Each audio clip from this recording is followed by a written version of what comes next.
I would be lying if I said whoever rendered this car was absolutely barking up the wrong tree. Now, don't get me wrong.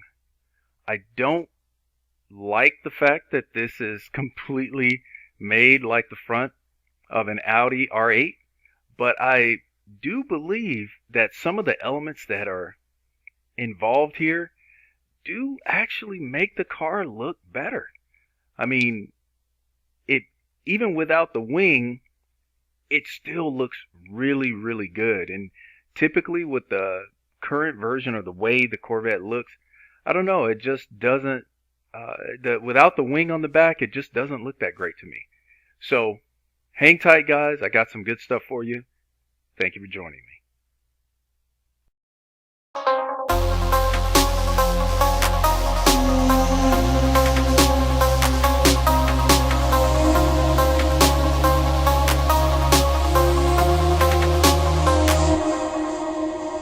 Hey, what's up, guys?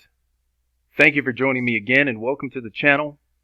I really appreciate you taking the time out of your day to come over and listen to what I have to say. Now, guys, as you can see here, this is obviously a render that someone created. And like I said, I don't think the exact nose from the R8 is really fitting, but I think some of the design cues there really make the Corvette pop. I mean, because it's already a bit angular as well as the R8, I think several design elements there really do some good things for the car. Now, I'm sure they would have to do some heavy redesigning, maybe incorporate some of this stuff to, kind of change it around. But like I said, guys, I think this is kind of headed in the right direction if they once they do make an update to the Corvette, the C8. I think it should be kind of on the lines of this. Tell me what you think. I don't know. Like I said, I kind of like it. But anyway, let's go ahead and move on. Now, one thing that I wanted to go over here that I found pretty interesting, and I'd seen a couple other people talk about it, and like I said, I find this very interesting because one of the videos I put out previously, I was speaking about the side vents, but this design cue itself is not the only thing that seems to be making it over to the C8 Z06 from the C8R, right? So apparently it will have the more aggressive front bumper from the C8R, okay, the Z06. And I think when we're looking at the C8R, this is almost the C8 Z06. I mean, probably just a few things like these lights in the front grills most likely won't be there. Certain things like that. But all in all, guys, I think a lot of this stuff is going to make it over. So let's go ahead and go on to the next one. The mid-engine air intake or scoop, which is in the back, which will definitely add a bit more cooling for that. Whatever engine they're going to use, there's some contesting going back and forth about what engine they're going to use. Is it going to be the flat plane crank engine, or will it be a twin turbo? Will it be naturally aspirated?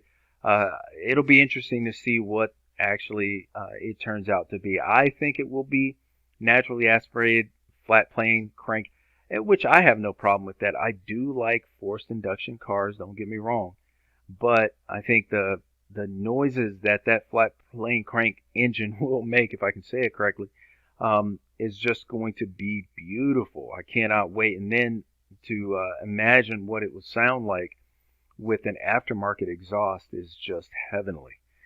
All right, so go on further. The fender vent behind the front wheels. So that, of course, is there to relieve the pressure that builds up in the wheel well during high-speed runs, things like that. We see some of these elements in the McLarens and some of the other high-dollar or exotic cars, and obviously very much needed to make sure the car stays planted on the ground. We don't get a whole lot of lift. Moving on, the wing. This is something that was confirmed that the Z06 will sport a much larger wing, even larger than what's currently on the C7 ZR1. So that's going to be interesting to see as well. And then obviously the engine, the flat plane crank.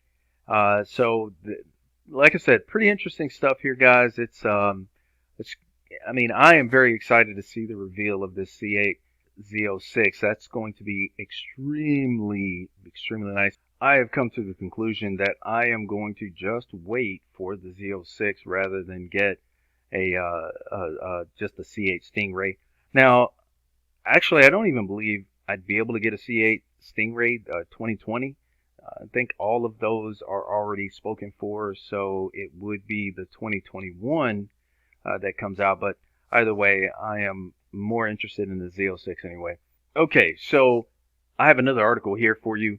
Now, what you could do if you are not able to get the C8 Z06, or you are just wanting to drive it, just have that experience, you can opt for this: how to drive the 2020 Corvette C8 for $300. You get 4 laps on a 3.2 mile road course. Okay, now in my opinion, it's a bit expensive, but some people may not feel that way, and also they offer more. So here it says, if $299 isn't already too expensive for a proposition, or I'm sorry, expensive of a proposition, the NCM also offers a full-fledged Corvette experience.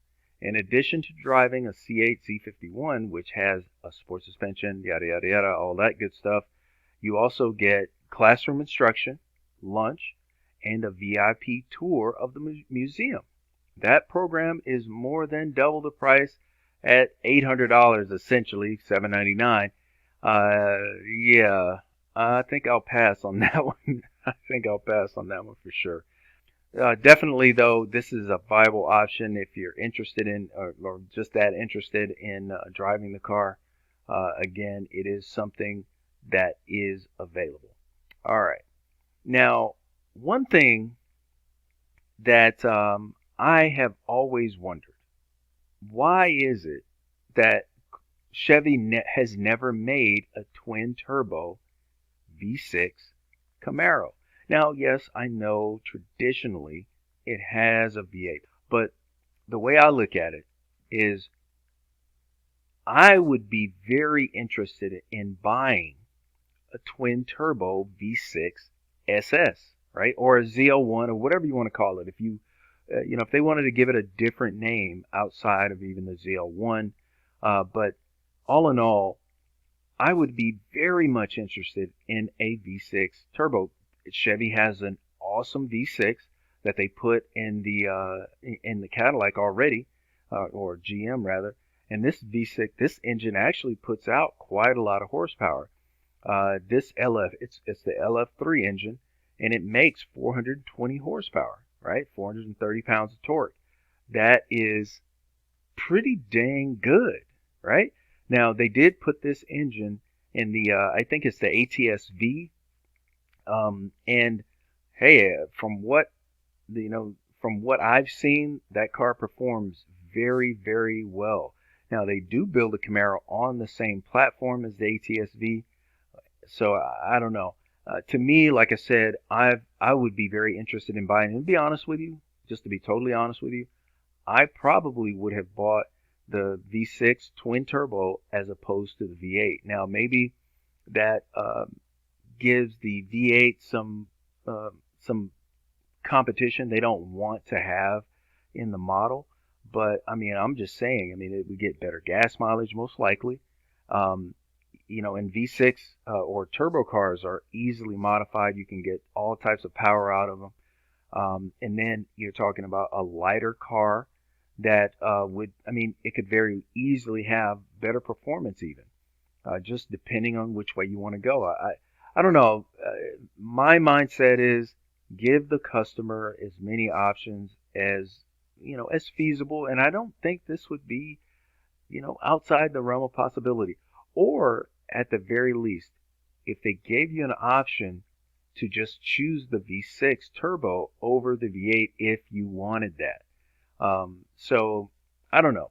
Maybe one day, guys, actually one day what I might do is purchase uh, a a four-cylinder car or even a V6 Camaro and get one of these engines and make that like a project of mine. That's exactly what I might do. I think I would be very interested to see how that turns out. So anyway, just something I thought I would bring up, and something I found, like I said, pretty interesting. Just wanted to see what you guys think. In fact, let me know what you think and down in the comments if you get a chance.